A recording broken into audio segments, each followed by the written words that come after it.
I'm Lisa, and welcome back to the Happy Kitchen. And I'm Joe, and together we are Sinful Creations here in St. Louis. And again, for those people that have seen our first video, you also know that Lisa is an amazing cook. Thank you. And you're welcome. And her recipes are known all over town.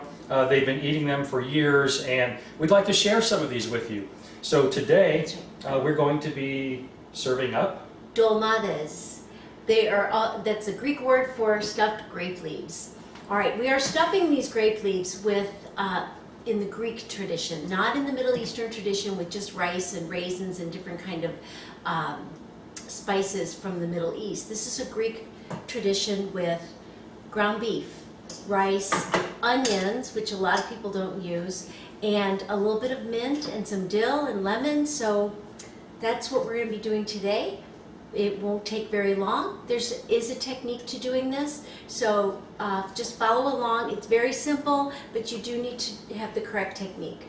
And I wanted to mention too that I've seen stuffed grape leaves in stores. Yes. And I know a lot of them come in cans or jars, and yeah. they're really not that good. No. If you've never had stuffed grape leaves, you might think, okay, this is an interesting meal to have. But the way Lisa makes it, again, it's all fresh. It's not out of a can. Right. No preservatives are added to this at all. And unlike what you see in a lot of the stores that they serve them cold, do you serve them hot or cold? I serve them hot. And I also make them a little bit bigger than the appetizer sized dolmathes that are sold in stores in cans, which tend to be extremely mushy. You don't know when they were made. They're canned and then they sit in some kind of oil for who knows how long, and they're terrible. Do them yourself. It's not that hard. And, but also you need to know this. Although she serves them very hot, at night in the fridge, if I'm looking for a late night snack, I don't heat them up. I love eating them cold. Out of the refrigerator. Out of the fridge, yeah, but not when you first make them. Believe me, it's better served hot. So we're going to get started. So I'm going to start. We're going to be adding the mixture in. Right, this is hamburger the meat. hamburger meat, and it's just a few ingredients. If you want to dice up those onions, I can go through some of these ingredients with you. Now Lisa likes to use a certain percentage, again, of on the meat, of fat to being lean. Yes, 80-20. You want to look on the package for 80-20. That's just the right amount of fat in that hamburger meat, in anything that you make. I don't care if it's a Greek or American, your hamburgers, you want 80-20.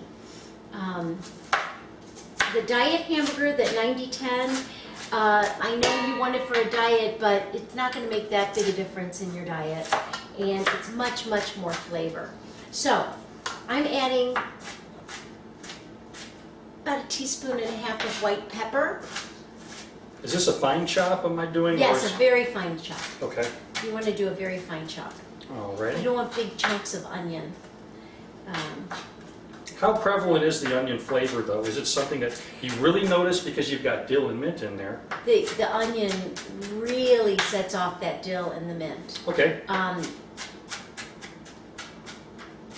You shouldn't be biting into big chunks of onion, but definitely you'll taste it with the dill and the mint. So I'm doing, this is how I measure, pinches, little pinches of dill. Some people will be freaking out that I'm putting dill in hamburger meat, but don't freak out, I promise it's good. So I did maybe 3 teaspoons. And again, this is tough for her because she is a traditional cook. That's right. And they don't usually use recipes. No. They just, throw it here over the shoulder, behind the head, That's right. But she wants to make sure that the recipes are for you to use out there. That's right. And you get the proper taste. But one thing I wanted to ask you, though, was when you're dicing up these onions. See, being a guy, I use a lot of contraptions. I use, electric this and electric that in the kitchen. Lisa's more of the hand chop, the culinary type. That's right. So if I was to put this in a food processor or chopper, you could you get it too mushy? It goes mushy. Okay, Yeah, and that doesn't work with this. You want a I've little done crunch, it, though. I've used Okay. it. So stop it before it turns to mush. Yeah. Okay. Yeah, stop it before. See, because this will take me 5 seconds in the Black & Yeah, Decker but then chopper you that gotta I take use. it out, and then you gotta put it together, and then you gotta clean it. Well, that's true. And Or you just have somebody else clean it, you're good to go. all right, so we've got mint, we've got dill, white pepper, and this is dried mint. You really want to use dried herbs. When you use dried herbs, you want to smush them between your fingers a bit to get the flavor moving in the mint. So I'm doing about 3. You really want a lot of mint, 3 or 4. More than teaspoons. Looks like this. Hopefully the phone doesn't ring again. I was hoping that was my agent. There's a roll up with Tom Cruise and It's Sean not your Connery. agent, Joe. I It's just not thought, Joe, it's not your they were, agent. duty No. calls and, okay. It's not. Teaspoon of salt.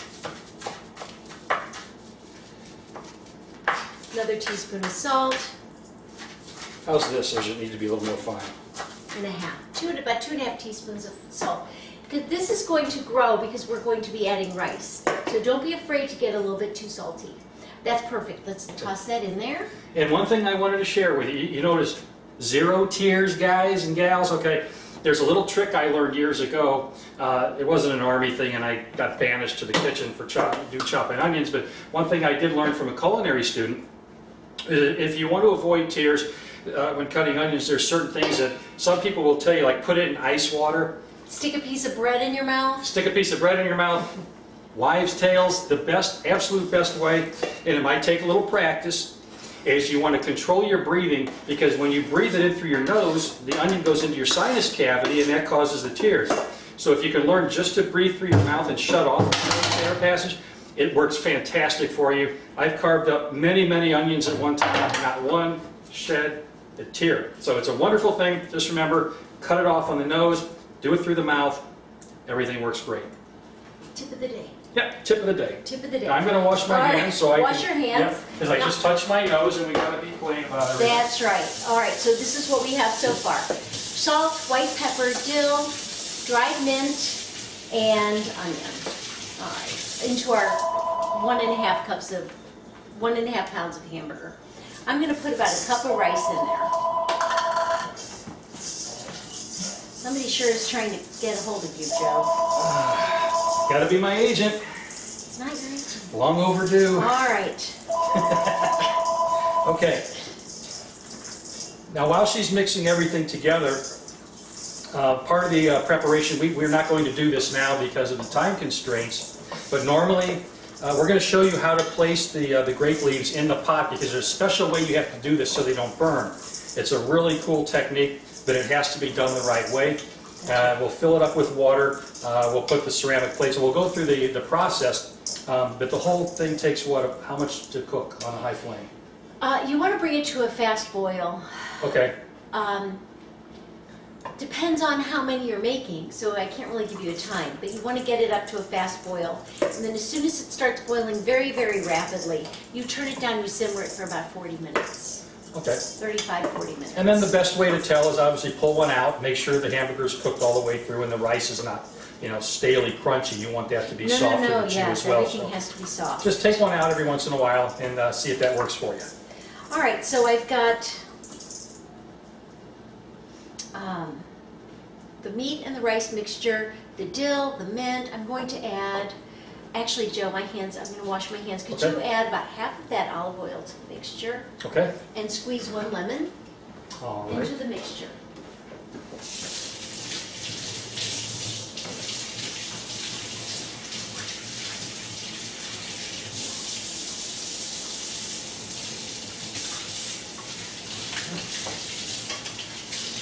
We're still going to need this, so I'm going to keep this out. Okay. That and the lemons. All right. Now for those that haven't squeezed lemons before, I'm a juicer. I put it on the machine, it turns around, gets the juice out. Lisa, instead of using like a strainer, she just holds her hands down and you can let the juice go between the fingers to catch the seeds. And I never thought about that, so that's a nice, easy technique without having to bring out more utensils. That's right. If I do use a strainer over the bowl, oops, It's still in it. you'll get it. All right, now I'm on a mission. I'm making him Greek. There, there we go. A good way to get juice out of a lemon, also make sure it's at room temperature. You can also stick a fork in it, twist it, turn it like that. I do that a lot. Okay, but I don't care about seeds getting in there. That's what I do. All right, so that's mixed. Now we have to show you the technique of putting the grape leaves in the pot, empty pot. Yeah, there's, Yeah, those are what I need. This is how our grape leaves come. We use the Orlando, California grape leaves. All right, you can get those and at any store.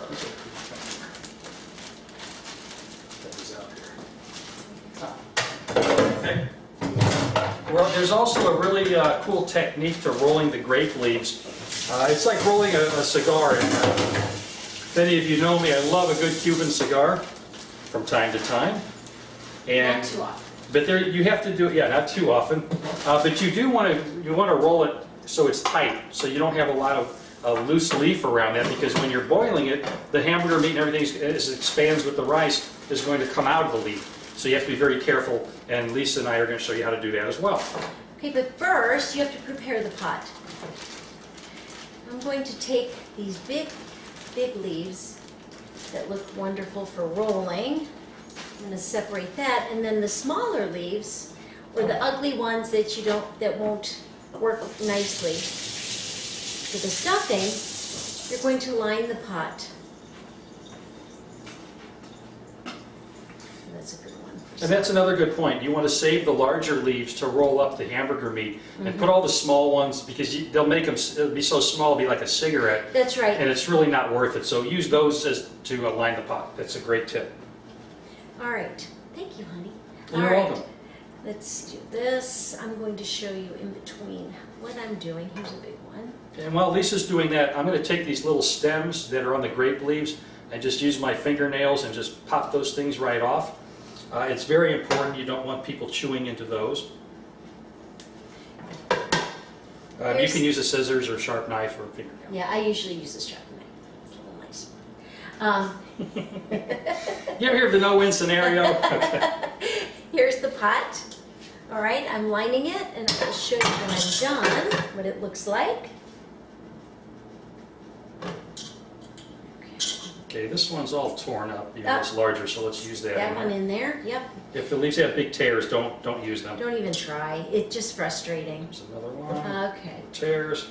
Yeah, what you want to do is make sure that the whole bottom of the pot and up the sides are lined, because otherwise the little dolmathes will burn.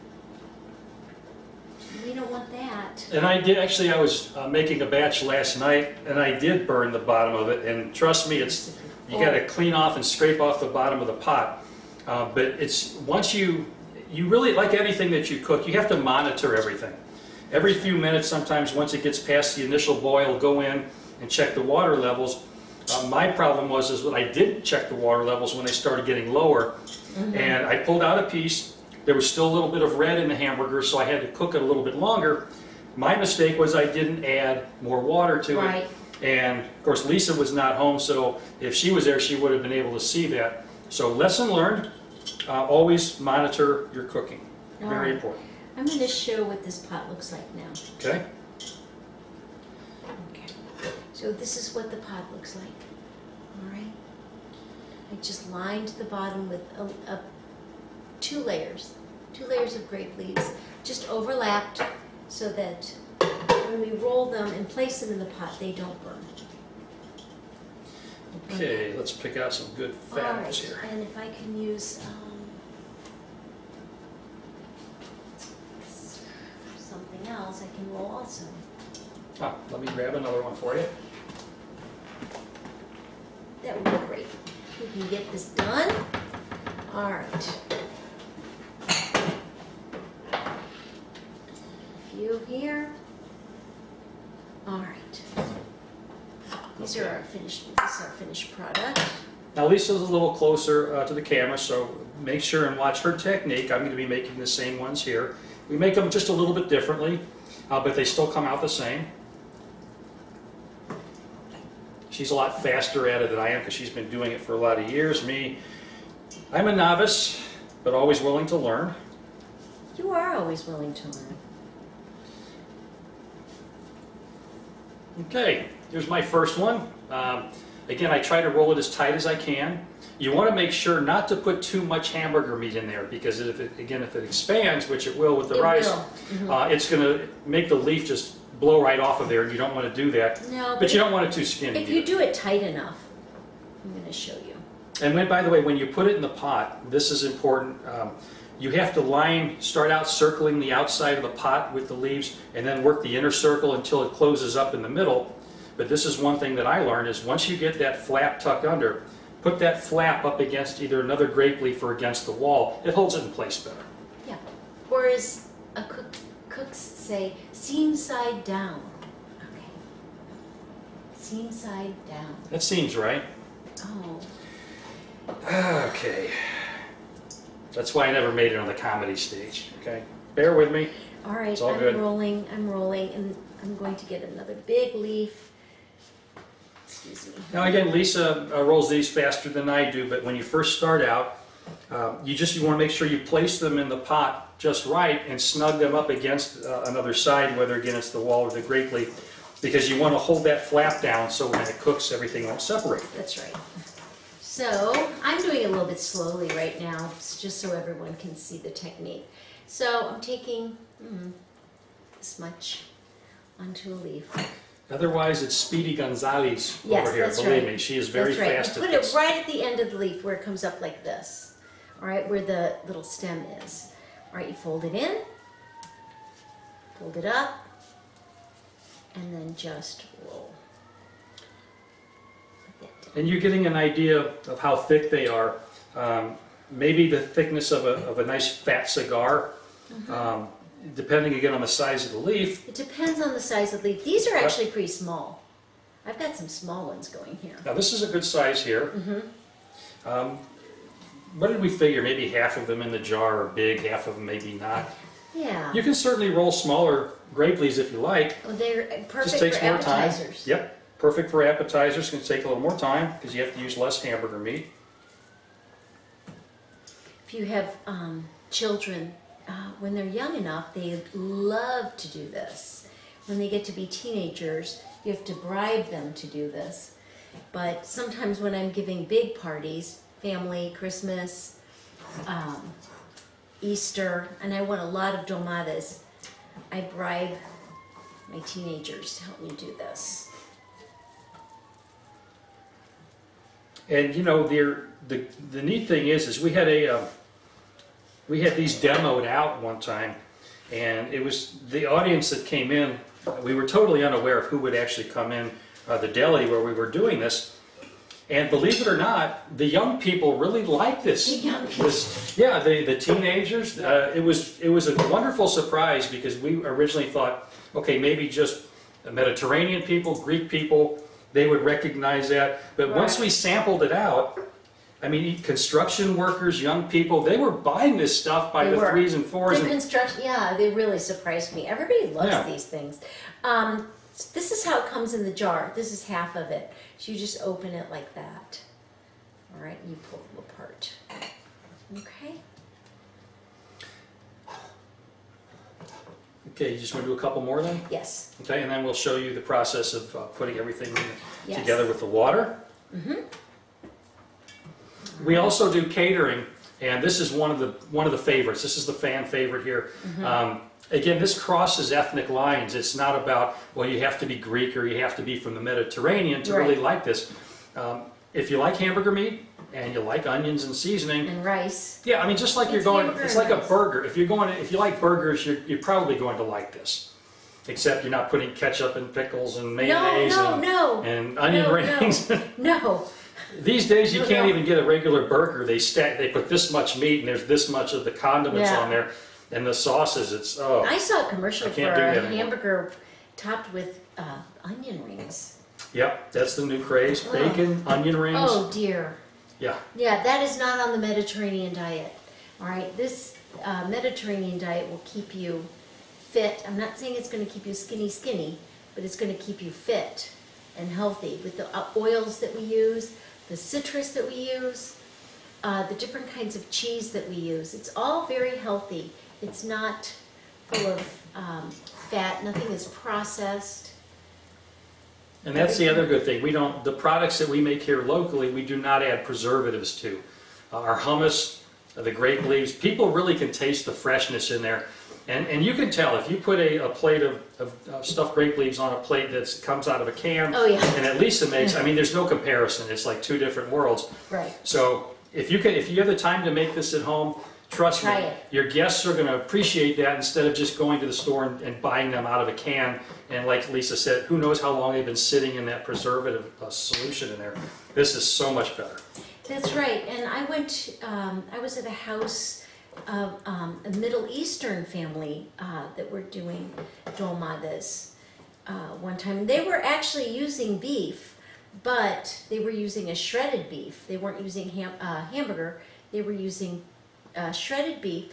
And then the way they rolled theirs they were so tight. They were very, very, very, very skinny and tight. And so I tried to start rolling them and I couldn't do it. So everyone has a different way. This is the Greek way. I don't want anybody saying she's doing it wrong, because I've heard that before. I'm doing it wrong. But no, I'm not doing it wrong. It's just the Greek way. So if you want to show them what these Okay. look like in the pot. So you can see there, I don't want to tilt it all the way, have it fall out, but we start around the outside of the pot, against the wall of the pot, Make a circle. and then make a circle, and then each layer, you just keep making circles all the way in until you get to the middle. You'll have larger ones, you'll have some smaller ones. Just try to fit them as snugly as you can, again, because when they start cooking, the weight of the plates will hold them down to a degree, because they're still buoyant in water. But Lisa's going to show you how to compact it for better results.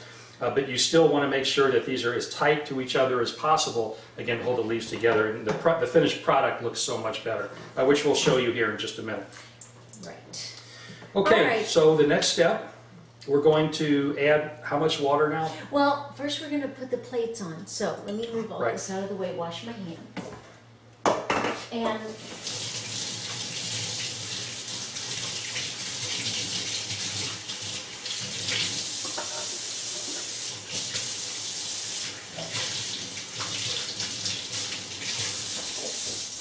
there we go. Okay. So what we're going to do is pour.